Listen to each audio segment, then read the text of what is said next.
À tous, aujourd'hui on va parler de câbles de programmation d'automates, notamment d'une entreprise qui s'appelle AMSA Motion, qui a réalisé quelque chose d'assez fort là dans le monde du câble électronique pour l'automatisme.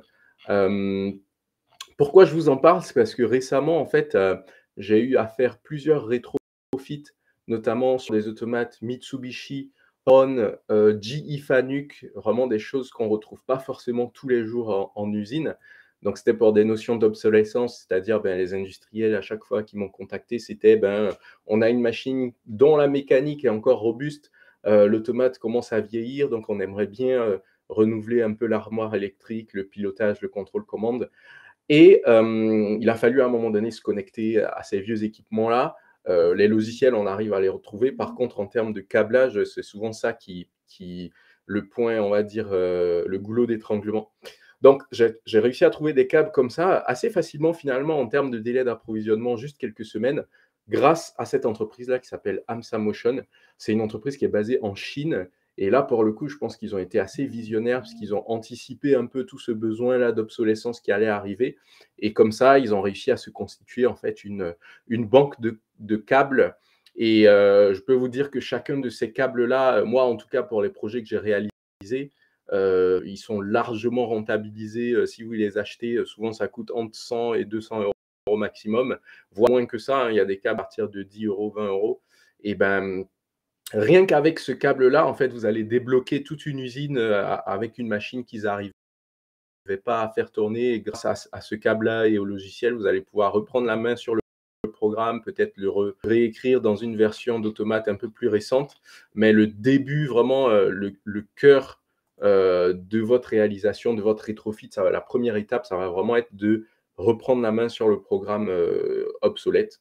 Et bon, quand on dit obsolète, c'est plus en termes d'électronique, parce qu'en général, c'est des programmes qui tournent toujours assez robustes, des choses qui ont été programmées il y a plus de 30 ans. Mais vu que l'électronique à l'époque était conçue pour durer, on avait des choses qui étaient censées durer 30-40 ans, et ça a été le cas. Hein. On voit des machines aujourd'hui qui tournent avec des automates des années 90, voire encore plus anciens. Euh, donc, pour pouvoir faire des rétrofits de ce genre de machine-là, il faut pouvoir avoir les câbles. Donc, je tenais simplement à faire cette vidéo pour simplement apprécier avec vous le côté visionnaire de cette entreprise-là. C'est vrai que c'est une entreprise chinoise. Alors moi, là-dessus, je suis assez neutre. Je suis ni en faveur ni en défaveur de ce que réalise la Chine.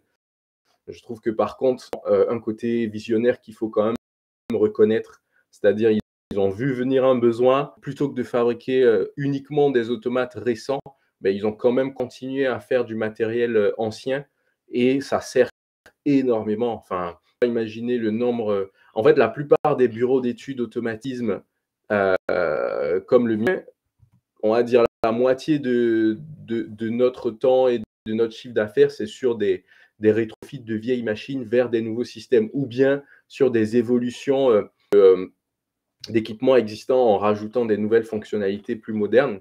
Donc des choses comme ça qui sont dédiées au rétrofit et qui facilitent la vie de tout le monde.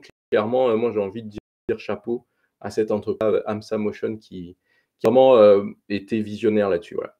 C'était simplement pour vous partager ça. Je ne sais pas si certains d'entre vous réalisent souvent des projets comme ça. Alors souvent on dit rétrofit ou bien juste voilà, renouvellement, modernisation des automatismes ou de l'armoire de pilotage. Et ben sachez que voilà, des outils comme ça, ils existent. Si jamais vous avez besoin de références. Alors moi j'ai pas eu besoin de grand chose, et maintenant vu que c'est des choses que j'ai déjà réalisées, je peux éventuellement vous transférer des infos intéressantes. Donc des rétrofits que j'ai déjà réalisés, moi, ça va être sur du Mitsubishi, du GE, Fanuc, aussi sur du Omron, du Siemens et du Schneider. Donc, n'hésitez pas à me contacter si jamais c'est des problématiques que vous avez rencontrées, ou bien que vous rencontrez en ce moment là dans le cadre de votre activité. Ben, contactez-moi pour qu'on prenne en main ensemble vos vieux équipements, pour les remettre à jour. Aujourd'hui, il faut savoir que on n'est pas obligé forcément de racheter une nouvelle machine à chaque fois. Hein. Il y a franchement, si votre mécanique elle tourne toujours, elle n'a jamais eu de gros soucis, gardez-la. Ne changez pas toute l'armoire électrique, changez peut-être uniquement les composants un peu anciens, type variateur automate, interface homme-machine IHM, mais vous pouvez très bien redonner quelques dizaines d'années de vie à votre machine, simplement en changeant les organes importants. Donc ça, c'est un message important à faire passer aujourd'hui, hein. J'espère que, ceux qui sont du domaine comprennent déjà. Je pense que c'est plutôt les industriels, j'espère qu'ils entendront ce message. On n'est pas obligé de racheter des choses nouvelles à chaque fois. On peut très bien faire du rétrofit. Évidemment, il faut faire la part des choses entre, le budget que ça va faire pour, reconvertir l'ancien programme dans une nouvelle version, parce que parfois, si c'est des gros équipements, effectivement, ça peut être peut-être plus cher que de racheter une nouvelle machine.